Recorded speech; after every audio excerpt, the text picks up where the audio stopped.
Doctor Arun Kumar. आज हम लोग जिस विषय पर चर्चा करने जा रहे हैं वो है कोविड-19 लॉकडाउन के बाद वैश्विक परिदृश्य में कैसी होगी भारतीय अर्थव्यवस्था, कैसे होंगे इसमें बदलाव। कोविड-19 के कारण वैश्विक स्वास्थ्य संकट भी एक अहम मुद्दा बन गया है, जिस पर गंभीरता से विचार विमर्श कर समाधान निकालना अति आवश्यक है।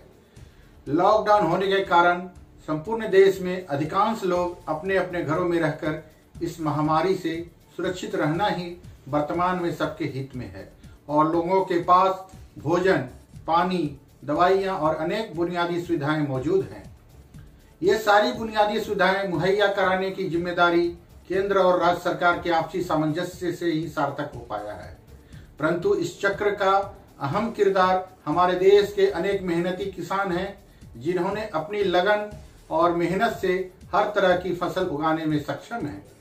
कृषि भारतीय अर्थव्यवस्था का मुख्य आधार है और जिसके चलते आज के इस चुनौतीपूर्ण घड़ी में भी घर घर में अनाज की उपलब्धता है और इंसान का जीवन सुचारू रूप से चल रहा है। एक अध्ययन बताता है कि भारत में राष्ट्रीय जरूरत का 3 गुना से अधिक खनिज अनाज का भंडार होने के बाद भी 96% प्रवासी मजदूरों को अनाज नहीं मिल पा रहा है। लॉकडाउन के चलते अनगिनत भूखे प्यासे मजदूर हजारों किलोमीटर का सफर पैदल चलकर पूरा करने का प्रयास किए। कुछ इस कार्य में सफल रहे और कुछ लोगों ने रास्ते में ही दम तोड़ दिया।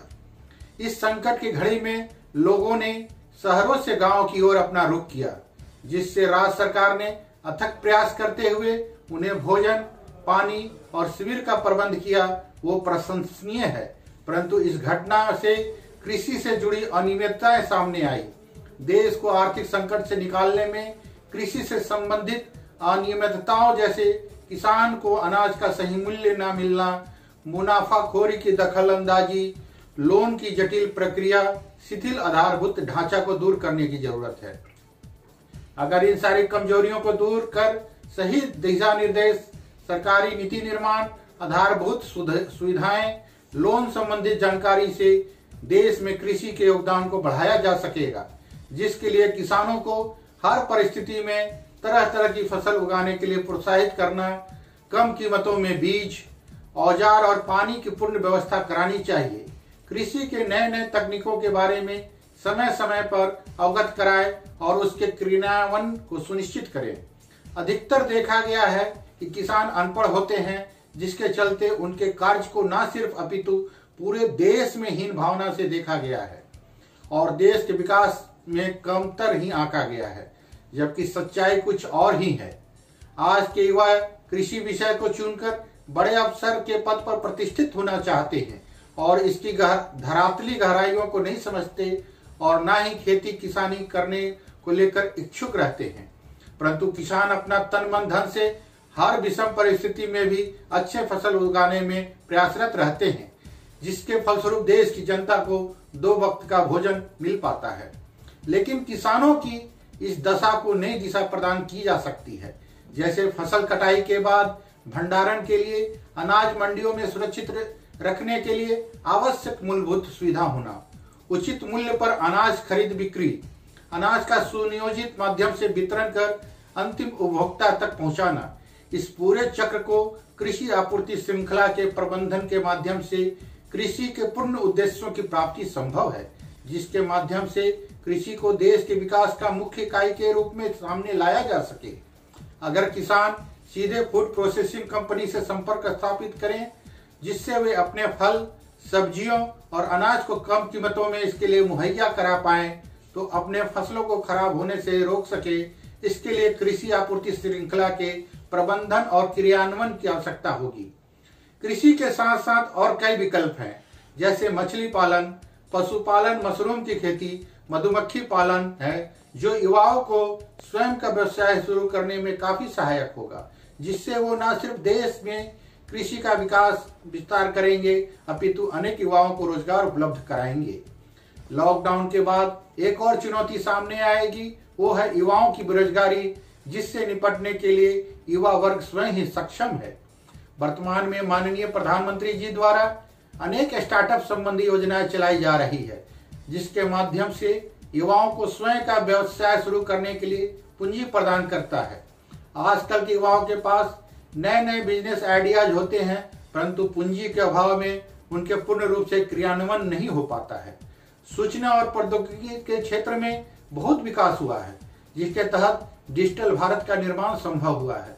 ये सरकारी विभागों और भारतीय लोगों के एक साथ लाने का माध्यम है, जिससे लोगों को घर बैठे हुए ही सरकारी योजनाओं की जानकारी प्राप्त करना, पैसे से संबंधित लेन देन करना आदि शामिल है। सूचना तकनीक के विकास से छोटे बड़े उद्योग, स्कूल, कॉलेज, हॉस्पिटल सभी जगह ऑनलाइन माध्यम से कार्य किया जाता है, जिससे समय और संसाधनों की बचत होती है और इसका सकारात्मक प्रभाव उत्पादकता एवं गुणवत्ता पर भी निर्भर होता है। आज हर उपभोक्ता ई कॉमर्स और ई कॉमर्स कंपनी से ऑनलाइन अपने दैनिक जीवन का लगभग अधिकांश सामान मंगवाते हैं और घर बैठे सुविधाओं का आनंद लेते हैं। ऑनलाइन सामान बेचने वाली ये कंपनियां सीधे उत्पादक से खरीदकर अंतिम उपभोक्ता तक पहुंचाते हैं, जिससे इन्हें काफी मुनाफा होता है। आज हर कंपनी अपने कस्टमर्स के लिए हर तरह के सामान जैसे कपड़े, जूते, बर्तन, खाने पीने के खाद्य पदार्थ, खिलौने घर तक पहुंचा रही है। इसके साथ ही खाना घर घर पहुंचाने के लिए मोबाइल ऐप से ऑर्डर लेकर उपभोक्ता को मुहैया कराते हैं। ये कंपनियां अपने बिजनेस को सुचारू रूप से चलाने के लिए अधिकांश युवाओं को नौकरी देती है, जिसमें काफी हद तक बेरोजगारी को दूर किया जा सकता है। हमारे देश में होटल और रेस्टोरेंट हर छोटे बड़े शहरों में स्थित है और समाज के अधिकांश लोग यहाँ खाना पीना पसंद करते हैं और ये उनकी दैनिक जीवन का हिस्सा बन चुका है। पर आज की विषम परिस्थिति में ये संभव नहीं है, जिसके चलते इस क्षेत्र से जुड़े व्यापारियों ने होम डिलीवरी सुविधा शुरू की। प्राइवेट कंपनियों ने वर्क फ्रॉम होम का नया कल्चर शुरू किया, जिससे युवा अपने कार्य घर पर ही रहकर कार्य कर सके और कंपनी का कार्य सुचारू रूप से हो सके।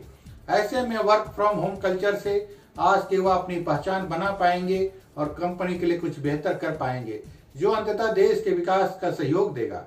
हमारे देश में उत्पादन संबंधी बहुत सारी ऐसी कंपनियां हैं जो केवल शहरों में ही उत्पाद को बेचती है, लेकिन लॉकडाउन के बाद ये कंपनियां शहरों के साथ साथ गांव की ओर रुख करें, जिससे इन्हें अपने सामान को बेचने के लिए सही बाजार, नए उपभोक्ता आसानी से मिल जाएंगे और ये कंपनी की नीतियों पर निर्भर करता है कि वे इन नए अवसरों में कितना लाभ ले सकते हैं। विश्व के विकसित देशों में रिटेल सुपर बाजार से घरेलू सामान खरीदने का चलन है। भारत में भी वैश्वीकरण के प्रभाव से कई देशी और विदेशी कंपनी के रिटेल मॉल और सुपर बाजार व्यापक रूप से छोटे और बड़े शहरों में फैले हुए हैं। उपभोक्ता को भी एक छत के नीचे सारा सामान उपलब्ध होने से सुपर बाजार से खरीदारी करना पहली पसंद है। लॉकडाउन के कारण सभी रिटेल मॉल्स बंद होने से यहाँ व्यापारियों को काफी परेशानी आ रही है, लेकिन वे इस दौरान अगर अपने उत्पादों को बेचने के लिए अपने कस्टमर्स को होम डिलीवरी की सुविधा दें, जिससे उसके बिक्री में आई गिरावट को रोका जा सके। लेकिन अभी यह स्थिति भी भारतीय अर्थव्यवस्था को बड़ा झटका लगा है, क्योंकि यह क्षेत्र विदेशी निवेश पर निर्भर थी। सर्विस सेक्टर में भी काफी बदलाव आए हैं। आजकल बैंकिंग संबंधी लेन देन ऑनलाइन माध्यम से किए जाते हैं, जिससे कस्टमर्स के समय की बचत होती है और वे पूरी तरह से आत्मनिर्भर होकर कार्य कर सकते हैं। अब वो दिन गए जब छोटे छोटे लेन देन के लिए बैंक में जाकर लंबी कतार में रहकर काम कराया करते थे और बैंकिंग की जटिलताओं से होकर गुजरना पड़ता था। लॉकडाउन के दौरान भी बैंक अपनी जिम्मेदारियां बखूबी निभा रही है और अपने कस्टमर्स को हर संभव अच्छी सर्विसेज प्रदान कर रही है, जिससे उनके कस्टमर्स संतुष्ट हो और उनकी मार्केट में अच्छी छवि बनी रहे। भारतीय शिक्षा प्रणाली पूरे विश्व में तीसरे स्थान पर है। शिक्षा से संबंधित क्षेत्र भी इस वैश्विक महामारी से अछूता नहीं है। जहां लॉकडाउन के चलते स्कूल और कॉलेजों को पूरी तरह से बंद किया गया है, परंतु शिक्षा प्रदान करने के कई नए विकल्प सामने आए हैं। जैसे शिक्षक घर पर ही रहकर अपने विद्यार्थियों को ऑनलाइन माध्यम से पढ़ाई करा रहे हैं, जिससे उनकी पढ़ाई बाधित ना हो, जिससे प्रमुख रूप से online video lecture, online notes प्रदान करना, प्रमुख साइट्स और मोबाइल ऐप जैसे Google classroom, Microsoft team, webinar conferencing है। शिक्षा प्रदान करने के ये नए विकल्प युवाओं को बेहतर रोजगार दिला सकते हैं। साथ ही भविष्य में स्वयं का व्यवसाय भी ऑनलाइन माध्यम से कर सकते हैं। ऐसा अनुमान लगाया जा रहा है कि ई लर्निंग के क्षेत्र में बहुत अवसर है और आगे चलकर ये देश के युवाओं को शिक्षा के क्षेत्र में नई दिशा प्रदान करेगा। सूचना तकनीकी के प्रभाव ने बैंकिंग कार्य को बहुत आसान बनाया है। आजकल मोबाइल के माध्यम से भी पैसों से संबंधित सारे लेन देन संभव हैं। अब दूर बैठे अपने बच्चों और रिश्तेदारों को मिनटों में पैसों का लेन देन घर बैठे ही हो जाता है।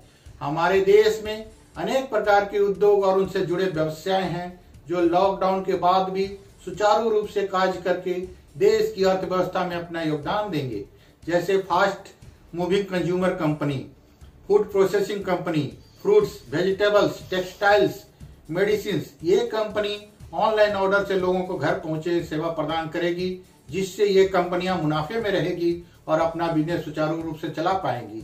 लॉकडाउन के कारण ऑटोमोबाइल सेक्टर में गिरावट देखने को मिली है, लेकिन सरकार ने इन कंपनियों को अपने उत्पाद बेचने के लिए ऑनलाइन माध्यम का रास्ता सुझाया है, जिससे ऑटोमोबाइल डीलर सीधे उपभोक्ता से संपर्क कर उसके सारे सवालों का जवाब दे पाएंगे और उनके संदेह को दूर कर सकेंगे।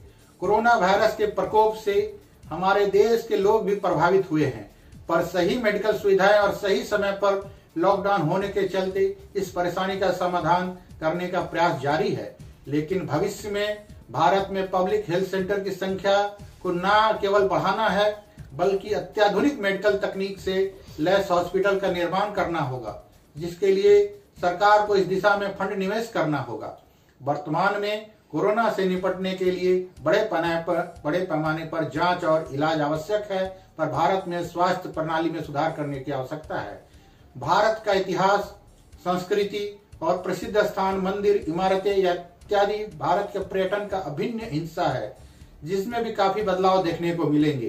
पहले देश विदेश से पर्यटक सैलानी भारत के विभिन्न स्थानों पर यात्रा करते थे, जिससे यहाँ के होटल्स, रिसोर्ट्स, स्थानीय निवासियों का भरण पोषण होता चला आ रहा था। लेकिन लॉकडाउन के बाद पर्यटन में कमी आएगी, जिससे स्थानीय लोगों को नुकसान होगा। लेकिन स्थिति धीरे धीरे सामान्य हो जाएगी और देश विदेश के सैलानियों के आने से पर्यटन के क्षेत्र में फिर से गति आएगी और विकास होगा। भारत के कई विकसित और विकासशील देशों के साथ व्यापार, ऊर्जा, उत्पादों के आयात निर्यात जैसे कई क्षेत्रों में जुड़े रहने के कारण अर्थव्यवस्था बहुत ही व्यापक रूप से केवल प्रभावित हुई है। हमारी अर्थव्यवस्था को संभलने में कुछ समय जरूर लगेगा, परंतु धीरे धीरे भारतीय अर्थव्यवस्था पटरी पर आकर फिर से तेज गति में आगे बढ़ेगी और विश्व में नई कीर्तिमान स्थापित करेगी। इस वैश्विक महामारी से निपटने के बाद देश की अर्थव्यवस्था को पुनर्जीवित करने के लिए देश के हर नागरिक को सामने आना चाहिए और भारत को इस आर्थिक संकट से बाहर निकालकर नए भारत के निर्माण की ओर अग्रसर रहेंगे। धन्यवाद। आपका अपना डॉक्टर अरुण कुमार।